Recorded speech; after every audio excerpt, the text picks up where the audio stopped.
l'idolâtrie. Le menuisier, le charpentier, l'ébéniste travaillent le bois, chacun à son niveau. Le charpentier façonne le bois pour fabriquer des charpentes, le plafond. L'ébéniste fabrique des meubles garnis de plaquages, parfois galbés. Et que sais-je encore? Et le menuisier fabrique le lit sur lequel tu dors, les portes et les fenêtres de ta maison. Le même bois, on le coupe pour faire le feu ou le charbon, pour braiser le poulet, le poisson, faire la grillade. Ce même bois, on le polit et on le place dans les lieux saints où la majorité vient incliner la tête en signe de révérence à Dieu, pour ne pas dire ô Dieu. Le tailleur de pierre en fait de même au coin de la rue. Pour donner la position exacte à la pierre de l'angle de sa maison.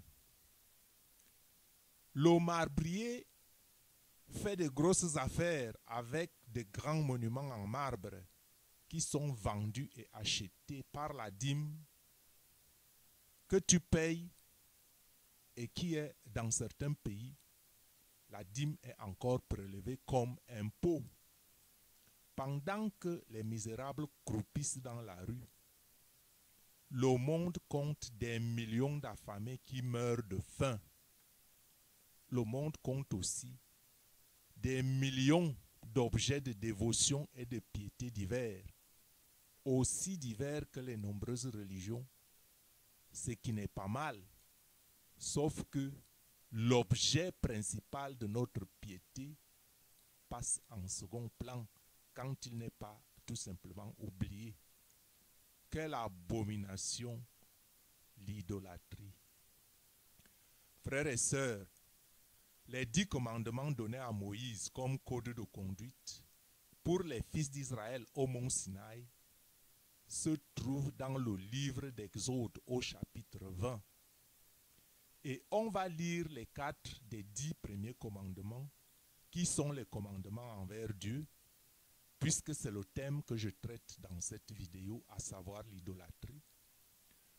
Nous avons déjà expliqué, j'ai déjà expliqué dans une autre vidéo que les 6 autres commandements sont relatifs à notre prochain, ce qui constitue un tout, la loi d'amour, comme éclairée et enseignée par Jésus-Christ dans le Nouveau Testament, à savoir, les 4 premiers commandements sont la loi d'amour envers Dieu et les 6 derniers, la loi d'amour envers le prochain, si bien que celui qui fait tout avec amour a accompli la loi comme le confirme l'enseignement de Jésus en Romains 13 au verset 10.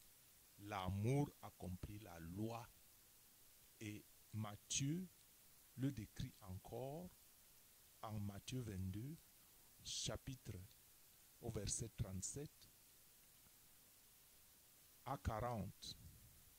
Lorsque un maître de la loi demandait à Jésus, « Maître, quel est le plus grand commandement de la loi ?» Jésus répondit, « Tu aimeras le Seigneur ton Dieu de tout ton cœur, de toute ton âme, de toute ta pensée. C'est le premier et plus grand commandement. Et voici le deuxième qui lui est semblable. Tu aimeras ton prochain comme toi-même. De ces 2 commandements dépendent toute la loi et les prophètes. » Donc, le commandement d'amour, aimer Dieu de tout son cœur et aimer son prochain comme soi-même. Si vous le faites, vous avez accompli la loi. Bien sûr que quand je dirais que Dieu ne nous demande pas beaucoup de choses, il nous demande seulement d'aimer, beaucoup n'y croiront pas. Frères et sœurs, revenons au texte d'Exode 20, 1 à 8, que nous voulons bien lire, qui nous intéresse aujourd'hui.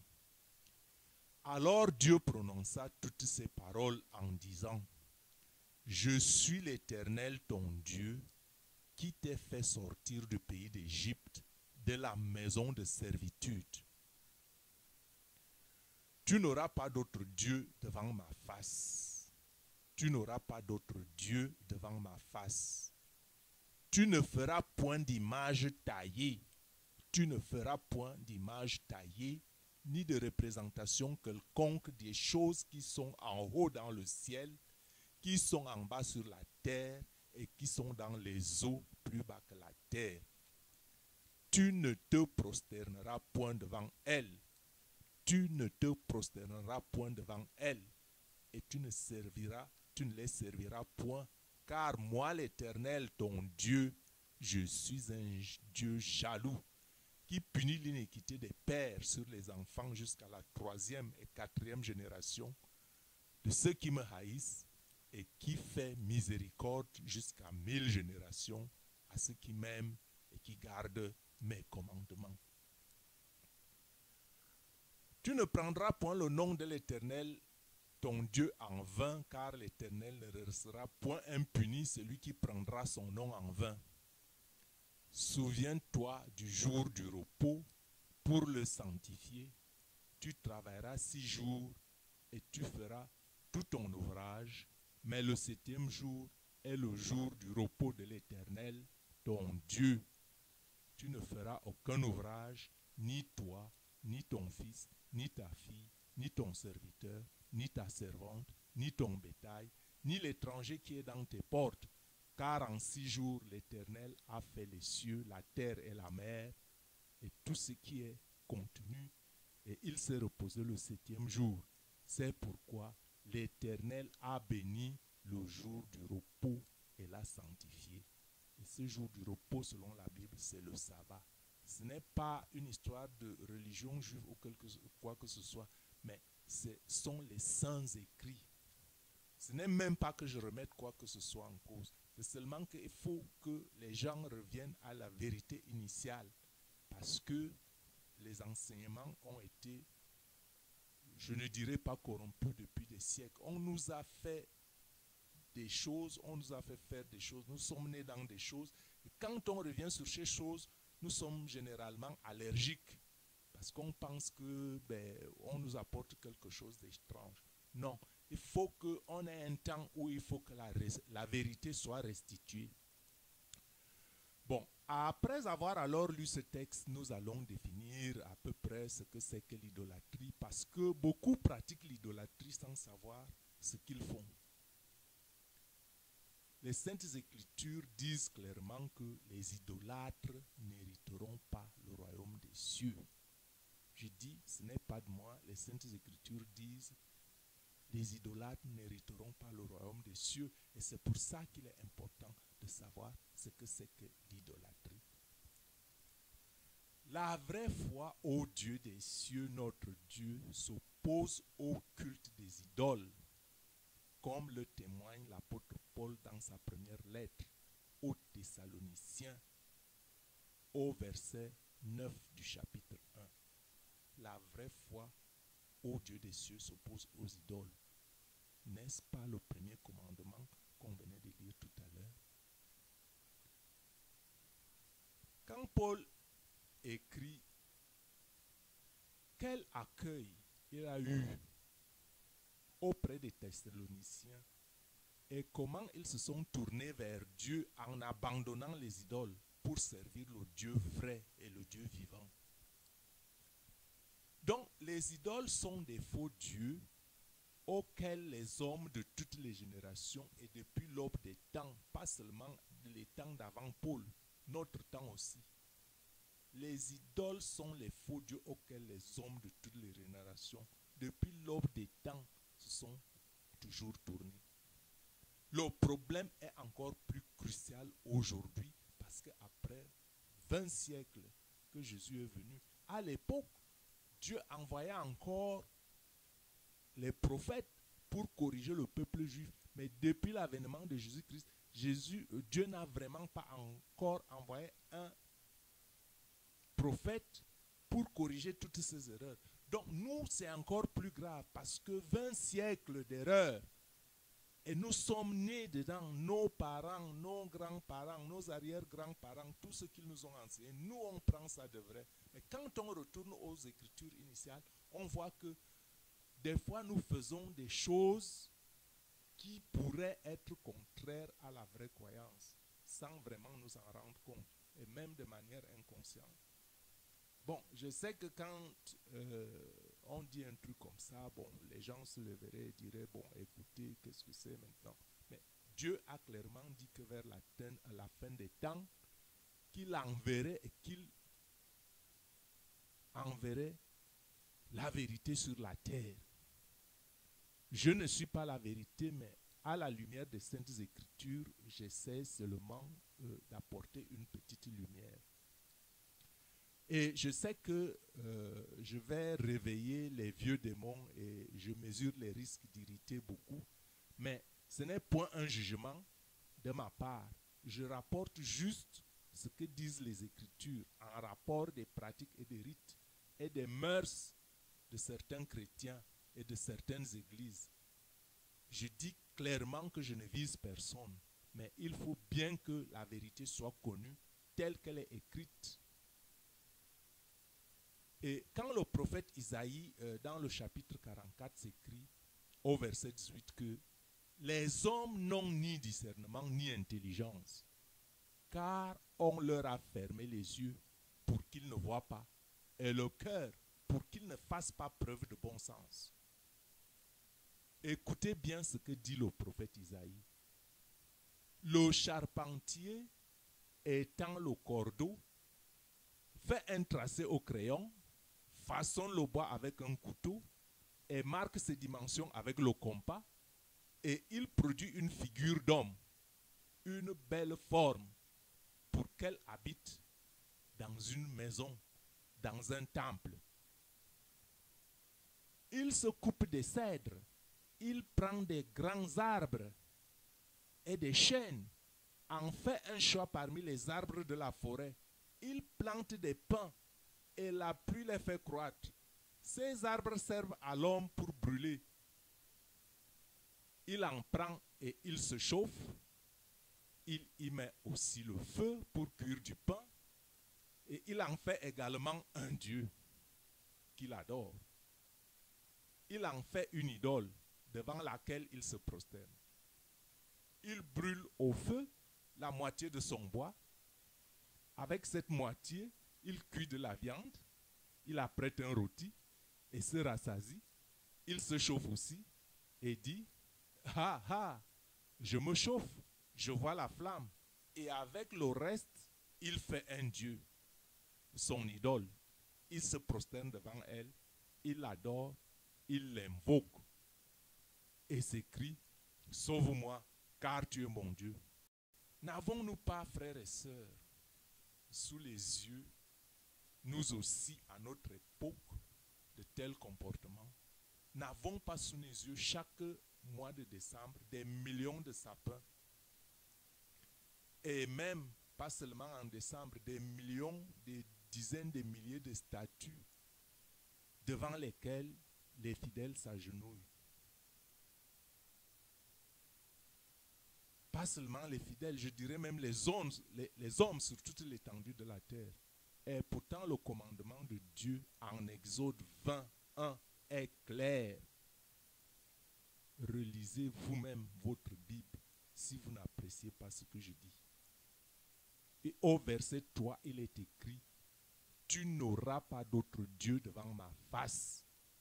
Au verset 4, tu ne te feras point d'image taillée, ni de représentation quelconque des choses qui sont en haut dans les cieux, qui sont en bas sur la terre et qui sont dans les eaux plus bas que la terre. Au verset 5, tu ne te prosterneras point devant elles et tu ne les serviras point, car moi l'Éternel ton Dieu, je suis un Dieu jaloux. C'est vrai, les contemporains n'ont pas conscience. Dieu est peut-être silencieux. Et puis, ils sont nés, nous sommes nés dans ces rites qui durent déjà des siècles, comme je l'ai dit, 2000 ans. Et beaucoup trouvent même une excuse que les Égyptiens adoraient aussi un veau d'or. Et pourtant, la civilisation égyptienne a connu une apogée. Bien que cela, ne voyant que l'extérieur des choses, ils oublient que c'est une des causes des 10 plaies d'Égypte. Dieu a frappé l'Égypte à cause de ces abominations, à cause de l'esclavage qu'ils ont imposé aux fils d'Israël, à cause de cette idolâtrie, parce qu'ils adoraient des veaux. Et que même les fils d'Israël, sous la direction d'Aaron, avaient fabriqué un veau d'or, ce qui a valu que les premières pierres de l'alliance furent brisées entre les mains de Moïse lorsqu'il était redescendu du mont Sinaï. Il a trouvé que Aaron avait assemblé les lingots d'or et tous les objets d'or pour fabriquer un veau d'or où les fils d'Israël avaient dit, voici notre Dieu. Ce peuple au couroir, ils ont des yeux et ils ne voient pas. Ils ont des oreilles et ils n'entendent pas, comme leur idole. Leur idole de nos jours, c'est l'or, c'est l'argent, les choses périssables, la course aux richesses du monde. Dieu passe au second plan. Les richesses du monde qu'on finit par abandonner un jour ou l'autre ont pris la place de Dieu dans nos vies. Ce sont nos dieux. Reviendrons-nous vers Dieu qui efface nos transgressions par Jésus-Christ, qui nous rachète de nos idoles, qui me donne le discernement et l'intelligence de me dire et réfléchir. J'ai brûlé un morceau de bois. J'ai cuit du pain sur ses braises. J'y ai rôti de la viande pour la manger. Et avec le reste, je ferai une erreur. Je me prosternerai devant un morceau de bois, une statue, une pierre, même si elle est en marbre ou en or. N'est-ce pas une fausseté que j'ai dans la main pour la prendre pour Dieu mon Créateur, qui m'a fait afin que je demeure son serviteur? Je m'incline devant des idoles, des objets morts qui n'ont aucune valeur, au lieu de mettre ma foi en Dieu, mon seul objet de piété. Seigneur, ne laisse pas mon cœur tromper par l'idolâtrie subtile moderne et ne permets pas que je mette autre chose avant toi. Mon travail, mes loisirs, mes meilleures séries télévisées, et même je pourrais aimer mes enfants plus que toi. C'est une idolâtrie. Cela me rappelle le sacrifice d'Isaac. Son père voulait le sacrifier. C'est un symbole d'idolâtrie que Dieu nous demande d'éviter. Dieu a demandé de sacrifier Isaac pour voir si vraiment son père, Isaac était le fils unique. Et Dieu voulait voir si il aime Abraham.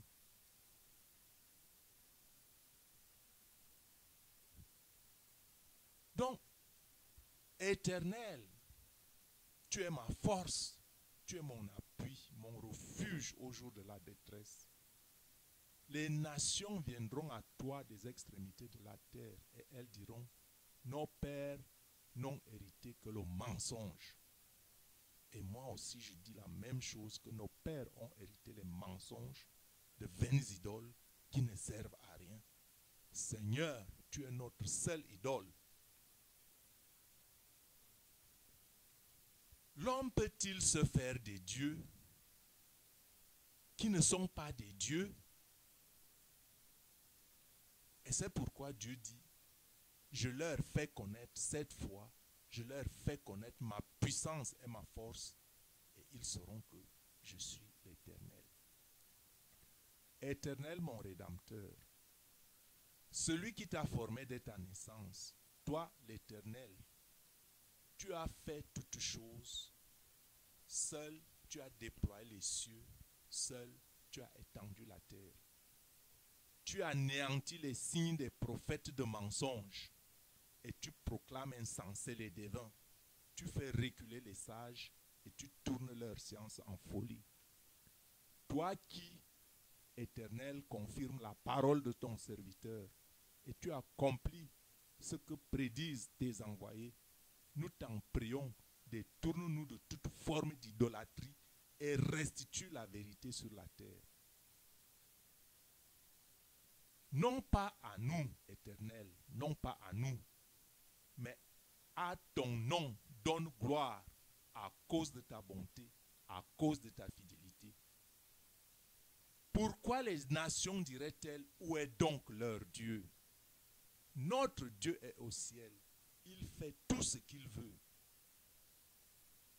Leurs idoles sont de l'argent et de l'or, elles sont l'ouvrage de la main des hommes. L'or et l'argent sont l'ouvrage de la main des hommes. Elles ont une bouche et ne parlent point. Elles ont des yeux et ne voient point. Elles ont des oreilles et n'entendent point. Elles ont un nez et ne sentent point. Elles ont des mains et ne touchent point. Des pieds et ne marchent point. Elles ne produisent aucun son dans leur gosier. Il leur ressemble ceux qui les fabriquent, tous ceux qui se confient en elles. Israël, confie-toi à l'Éternel. Il est le secours et le bouclier. Israël, confie-toi à l'Éternel. Il est ton secours et ton bouclier. Maison d'Aaron, maison de sacrificateurs, vous qui croyez en Dieu, vous les vrais serviteurs de Dieu, confiez-vous en l'Éternel. Il est le seul secours et le seul bouclier. Et vous qui craignez Dieu, vous qui le recherchez de tout votre cœur, confiez-vous à l'Éternel. Il est le seul secours et le seul bouclier. Le Seigneur, l'Éternel, se souviendra de vous. Il bénira la maison d'Israël. Il bénira la maison d'Aaron. Nous avons déjà dit que Israël ici, ce n'est plus l'Israël géographique, mais c'est le peuple de Dieu qui espère en Dieu, le peuple élu, le peuple choisi par Dieu, que Dieu a choisi sur toute l'étendue de la terre. Et Aaron, la maison d'Aaron représente la maison du vrai sacrificateur, le vrai serviteur de Dieu. Donc Dieu bénira ceux qui craignent son nom. Ceux qui craignent l'Éternel seront bénis, les petits et les grands. L'Éternel vous multipliera ses faveurs à vous et à vos enfants. Soyez bénis par l'Éternel qui a fait les cieux et la terre. Les cieux sont les cieux de l'Éternel. Mais il a donné la terre aux fils des hommes. Regardez les merveilles de la terre. Et pourquoi irais-je fabriquer un morceau de bois? Les merveilles de la terre ne parlent-elles pas d'elles-mêmes déjà? De la gloire de Dieu? Ce ne sont pas les morts qui célèbrent l'Éternel. Ce n'est aucun de ceux qui descendent dans le lieu du silence. Seigneur, restitue la vérité. Mais nous, Seigneur, nous sommes tes humbles serviteurs. Nous te bénissons dès maintenant et à jamais. Loué soit l'Éternel à jamais, notre seul et vrai objet de piété. Amen.